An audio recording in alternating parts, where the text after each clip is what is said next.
అది ఒక నిశ్శబ్దమైన ఉదయం. ప్రపంచం ప్రశాంతంగా కనిపించినా ఆ ప్రశాంతత వెనుక ఒక భారీ ప్రళయం దాగి ఉంది.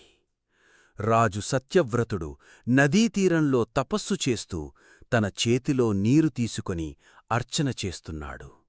అప్పుడే ఒక చిన్న చేప అతని అరచేతిలోకి జారింది. రాజా, నన్ను రక్షించు అని ఆ చేప మృదువుగా పలికింది. ఆ మాట విని రాజు ఆశ్చర్యపోయాడు. కాని దయతో ఆ చేపను ఒక చిన్న పాత్రలో పెట్టాడు. కాని ఆ చేప పెరుగుతోంది. ఒక్క రోజులోనే అది పాత్రను నింపేసింది. రాజు దానిని ఒక పెద్ద కుండలో పెట్టాడు. కుండ కూడా చిన్నదైపోయింది. ఆ చేప మరింత పెరిగింది. ఇది సాధారణ చేప కాదు అని రాజు అర్థం చేసుకున్నాడు. చివరికి ఆ చేపను సముద్రంలో వదిలాడు. అప్పుడు ఆ చేప మహాకాయంగా మారింది.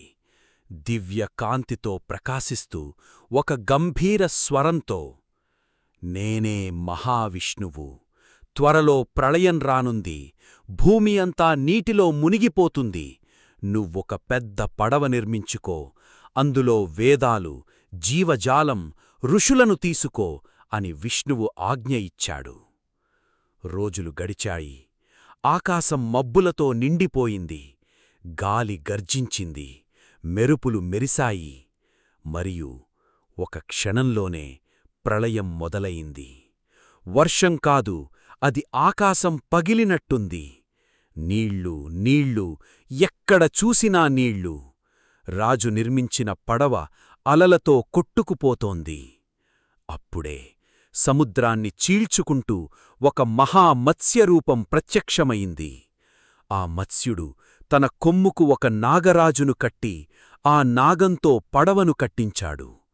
అలా ఆ పడవను మహాసముద్రంలో నడిపించాడు. అలలు గర్జిస్తున్నాయి.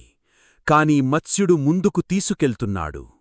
రోజులు, రాత్రులు, కాలమే ఆగిపోయినట్టుంది. చివరికి ప్రళయం తగ్గింది. నీళ్లు తగ్గాయి. భూమి మళ్లీ బయటపడింది.